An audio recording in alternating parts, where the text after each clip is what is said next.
बच्चों, इस YouTube channel पर राजेश सर आपका स्वागत करते हैं। जेट और ICR एग्ज़ाम की तैयारी करने वाले बच्चों के लिए बायोलॉजी के बहुत ही इंपॉर्टेंट प्रश्न है। बच्चों आइए प्रैक्टिस करते हैं, आपकी कितनी अच्छी प्रैक्टिस है देखते हैं।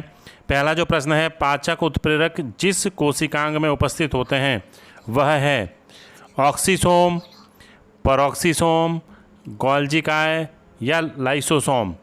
पहला जो क्वेश्चन है बच्चों, इसका आंसर है फोर्थ, लाइसोसोम। अगला प्रश्न है, सेंट्रोमियर का विभाजन होता है अर्धसूत्री प्रोफेज में, समसूत्री प्रोफेज में, समसूत्री एनाफेज में या अर्धसूत्री एनाफेज फर्स्ट में। तो इसका आंसर थर्ड है बच्चों, समसूत्री एनाफेज में सेंट्रोमियर का विभाजन होता है। अगला जो प्रश्न है, ईस्ट कोशिका में कोशिका विभाजन होता है समसूत्री, अर्धसूत्री, असूत्री या अंतःसूत्री। इसका आंसर है बच्चों असूत्री, यानी ईस्ट कोशिका में असूत्री कोशिका विभाजन होता है। बहुत अच्छा प्रश्न है बच्चों ये। अगला प्रश्न है, गुणसूत्रों की खोज किस वैज्ञानिक ने की थी? वाल्डेयर, सटन और बावेरी, ब्रिजस या मॉर्गन। इसका आंसर है वाल्डेयर ने, फर्स्ट आंसर है बच्चों इसका। अगला प्रश्न है, परीक्षण संकरण यानी टेस्ट क्रॉस जो होता है किया जाता है F1 का प्रभावी जनक के साथ, F1 का अप्रभावी जनक के साथ, प्रभावी तथा अप्रभावी जनकों के मध्य, F1 व किसी भी जनक के मध्य। तो बच्चों इसमें जो आंसर है वो सेकंड आंसर है, F1 का अप्रभावी जनक के साथ जब क्रॉस किया जाता है तो इसे टेस्ट क्रॉस कहते हैं या परीक्षण संकरण कहते हैं। अगला जो प्रश्न है, प्रश्न नंबर 6 की अपन बात कर रहे हैं बच्चों। कैपिटल टी, स्मॉल टी तथा दोनों ही कैपिटल आर का क्रॉस जब कैपिटल टी, स्मॉल टी और दोनों ही कैपिटल आर यानी सेम से सेम का कराया जाता है, संकरण से प्राप्त संतति का दृश्य रूप अनुपात होगा 3:1, 9:3:3:1, 1:1 या 1:1:1:1। तो इसका जो आंसर है बच्चों, पहला आंसर है 3:1 होगा। अगला जो प्रश्न है, प्रत्येक जीवित कोशिका में पाई जाने वाली संरचना है हरित लवक, कोशिका भित्ति, प्लाज्मा झिल्ली या उपरोक्त सभी। थर्ड आंसर है इसका प्लाज्मा झिल्ली बच्चों, जीवित कोशिका में पाई जाने वाली प्रत्येक, चाहे पादप हो चाहे जंतु हो, प्लाज्मा झिल्ली दोनों में पाई जाती है। अगला जो प्रश्न है, यदि किसी विलयन में कोशिका को रखने पर उसका आयतन बढ़ जाता है तो ऐसा विलयन कहलाता है हाइपोटोनिक, हाइपरटोनिक, आइसोटोनिक या सामान्य। इसका आंसर फर्स्ट है बच्चों, हाइपोटोनिक। अगला प्रश्न है, पौधों में सबसे अधिक मात्रा में पाया जाने वाला खनिज तत्व है ऑक्सीजन, हाइड्रोजन, कार्बन या नाइट्रोजन। तो इसका आंसर थर्ड है बच्चों, कार्बन। कार्बन जो है पौधों में सबसे अधिक मात्रा में पाया जाने वाला खनिज तत्व है। अगला जो प्रश्न है, जड़ों द्वारा जल का अधिकतम अवशोषण होता है कोशिका विभाजन क्षेत्र में, मूल रोम क्षेत्र में, दीर्घीकरण क्षेत्र में या परिपक्वन क्षेत्र में। तो उसका आंसर है बच्चों सेकंड, मूल रोम क्षेत्र में, सेकंड आंसर है। अगला प्रश्न है, पौधों में रंध्रीय वाष्पोत्सर्जन कब होता है? केवल दिन में, केवल रात में, दिन और रात दोनों में, रात में अधिक। इसका आंसर है बच्चों फर्स्ट, केवल दिन में अधिक होता है। अगला जो प्रश्न है बच्चों, प्रश्न नंबर 12, एक ATP अणु से कितनी कैलोरी ऊर्जा प्राप्त होती है? 1000, 12000, 100 या 673। तो इसका आंसर है बच्चों 12000 कैलोरी ऊर्जा प्राप्त होती है एक ATP अणु से, सेकंड आंसर है इसका। अगला जो प्रश्न है बच्चों, ऑक्सीजन की उपस्थिति में पायरुविक अम्ल के विघटन की क्रिया है ग्लाइकोलाइसिस कहलाती है, क्रेब चक्र, किण्वन या ऑक्सीडेटिव फास्फोरिलेशन। इसका आंसर है बच्चों सेकंड, क्रेब कहलाती है, क्रेब चक्र के अंतर्गत यह अभिक्रिया संपन्न होती है। अगला प्रश्न है, निम्न में से कौन एक C4 पादप है? पपीता, चना, आलू या मक्का। इसका आंसर बच्चों फोर्थ, मक्का एक C4 प्लांट है। अगला प्रश्न है, खाद्य श्रृंखला में पहली कड़ी हरे पौधे हैं क्योंकि केवल यही भोजन बना सकते हैं, ये एक स्थान पर स्थिर रहते हैं, ये सभी वस्तुओं का उपयोग कर सकते हैं, ये वायुमंडल में ऑक्सीजन छोड़ते हैं। तो इसका कुछ आंसर जो है बच्चों, पहला आंसर है केवल यही भोजन बना सकते हैं, इसलिए ये खाद्य श्रृंखला में पहली कड़ी होती हैं।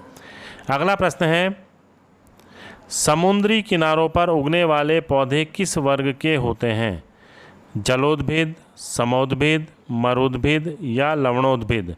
तो आंसर बच्चों इसका फोर्थ, लवणोद्भिद। अगला प्रश्न है प्रश्न नंबर 17, जल निमग्न पौधों में जल तथा खनिज लवणों का अवशोषण होता है जड़ द्वारा, मूल रोमों द्वारा, पौधों की सामान्य सतह द्वारा या जड़ और मूल रोम दोनों के द्वारा? तो इसका आंसर बच्चों थर्ड, पौधों की सामान्य सतह से ही उनमें खनिज लवण और जल का अवशोषण हो जाता है। अगला प्रश्न है, किस पौधे में जलोद्भिद और मरुद्भिद दोनों के गुण पाए जाते हैं? वेलिस्नेरिया, हाइड्रोफिला, यूट्रिकुलेरिया या टाइफा? का आंसर बच्चों फोर्थ है टाइफा, जिसमें जलोद्भिद और मरुद्भिद दोनों के गुण पाए जाते हैं। अगला प्रश्न है, गेहूं की नवीन प्रजातियां हैं बौनी, अर्धबौनी, लंबी या लंबी बौनी? इसका आंसर बच्चों अर्धबौनी, सेमी बॉन्साई जो है वो गेहूं की नवीन प्रजातियां हैं। अगला प्रश्न है, ऐसा मत है कि मक्का का उद्भव से हुआ है? मक्का, गेहूं, टियोसिटी या गामा ग्रास? इसका आंसर बच्चों थर्ड, टियोसिंटी से मक्का का उद्भव हुआ है, ऐसा माना जाता है। अगला प्रश्न है, अमीबीय गति के दौरान अमीबा में बनने वाली अंगुली के समान अस्थायी प्रवर्ध को कहते हैं? खाद्यधानी, कूटपाद, सीलिया या कशाब? इसका जो आंसर है बच्चों वो सेकंड आंसर है कूटपाद, सुडोपोडिया कहते हैं इनको, कूटपाद सेकंड आंसर। अगला प्रश्न है, किस निमेटोड को सामान्यतः सिस्ट निमेटोड कहा जाता है? मेलियोडोजीन, हेटेरोडेरा, रोडोफोलस या ट्राइकोडोरस? इसका जो आंसर है बच्चों सेकंड आंसर है हेटेरोडेरा को सिस्ट निमेटोड कहा जाता है। अगला प्रश्न है, लीवर फ्लूक में द्वितीयक या मध्यस्थ परपोषी होता है? स्वच्छ जलीय घोंघा, भेड़, मनुष्य या मच्छर? इसका आंसर बच्चों पहला, स्वच्छ जलीय घोंघा जो होता है वो लीवर फ्लूक का द्वितीयक या मध्यस्थ परपोषी होता है। अगला प्रश्न है बच्चों प्रश्न नंबर 24, केंचुए में क्लाइटेलम पाया जाता है 15 से 17वें खंड में, 17 से 19वें खंड में, 14 से 16वें खंड में या 13 से 15वें खंड में? तो इसका आंसर थर्ड है बच्चों, 14 से 16वें खंड में। अगला प्रश्न है, कॉकरोच में उत्सर्जन होता है मेलपी की नलिकाओं द्वारा, नेफ्रीडिया द्वारा, वृक्क द्वारा या ज्वाला कोशिकाओं द्वारा? इसका आंसर है बच्चों मेलपी की नलिकाओं द्वारा, फर्स्ट आंसर है कॉकरोच का। अगला प्रश्न है, ट्राइकोनिम्फा नामक सहजीवी प्रोटोजोआ निम्न में से किसके आंत में पाया जाता है? ट्राइकोनिम्फा, सफ़ेद सुंडी, दीमक, टिड्डी या खापरा बीटल? इसका आंसर बच्चों सेकंड, दीमक। अगला प्रश्न, निम्न में से जीवन की किस प्रावस्था में टिड्डी फसलों को सर्वाधिक नुकसान पहुंचाती है? किस प्रावस्था में? पहला है निम्फ प्रावस्था, दूसरा है एकलवासी प्रावस्था, दलवासी प्रावस्था या लार्वा प्रावस्था? इसका आंसर बच्चों थर्ड, दलवासी प्रावस्था में सबसे अधिक नुकसान पहुंचाती है जब वो दलों में होती है। अगला प्रश्न, हैस्टेट प्लेग प्लेट झींगा के किस अंग में पाई जाती है? हैस्टेट प्लेट जो होती है वो झींगा के किस अंग में पाई जाती है? ग्रसिका में, कार्डियक अमाशय में, गिल्स में या मुख गुहा में? तो इसका आंसर बच्चों सेकेंड, कार्डियक अमाशय में पाई जाती है। अगला प्रश्न है, निम्न में से किस गण में जैविक नियंत्रण के सर्वाधिक कीट पाए जाते हैं? डिप्टेरा, कैलियोप्टेरा, फाइसेन्यूरा या हाइमेनोप्टेरा? तो इसका जो आंसर है बच्चों फोर्थ आंसर है हाइमेनोप्टेरा में जैविक नियंत्रण के सर्वाधिक कीट पाए जाते हैं। अगला प्रश्न है, निम्न में से कौन सा ऑर्गेनोक्लोरीन कीटनाशी नहीं है? बीएचसी, डीडीटी, एल्ड्रीन या डायजिनोन? इसका आंसर है बच्चों फोर्थ, डायजिनोन जो होता है वो ऑर्गेनोक्लोरीन कीटनाशी नहीं होता। अगला प्रश्न है, श्वसन क्रियाविधि किसके नियंत्रण में रहती है? केंद्रीय तंत्रिका तंत्र, फुफ्फुस, पीयूष ग्रंथि या परानुकंपी तंतु? इसका आंसर फर्स्ट है बच्चों, केंद्रीय तंत्रिका तंत्र के द्वारा नियंत्रित रहती है श्वसन क्रिया। अगला जो प्रश्न है बच्चों, श्वसन स्थल पर ऑक्सीजन तथा कार्बन डाइऑक्साइड का विनिमय क्या कहलाता है? सक्रिय परिवहन, निष्क्रिय परिवहन, परासरण या विसरण? इसका आंसर बच्चों फोर्थ, विसरण। फोर्थ आंसर है इसका। अगला प्रश्न है, श्वसन की दर तथा तीव्रता बढ़ती है जब CO2 की सांद्रता बढ़ती है, ऑक्सीजन की सांद्रता बढ़ती है, ऑक्सीजन की सांद्रता घटती है या बाइकार्बोनेट की सांद्रता बढ़ती है? तो इसका पहला आंसर बच्चों, CO2 की सांद्रता जब बढ़ती है तो श्वसन की दर तथा तीव्रता बढ़ जाती है। अगला प्रश्न है बच्चों, स्तनधारी के हृदय में पेस मेकर का कार्य करता है, यानी कौन पेस मेकर का कार्य करता है? शिरानाल आलिंद पर्व, आलिंद निलय पर्व, परानुकंपी तंतु, अनुकंपी तंतु? तो इसका आंसर है बच्चों पहला, शिरानाल आलिंद पर्व। फर्स्ट आंसर है इसका। अगला जो प्रश्न है, वेगस तंत्रिका किसके स्त्रावण के कारण हृदय स्पंदन धीमा कर देती है?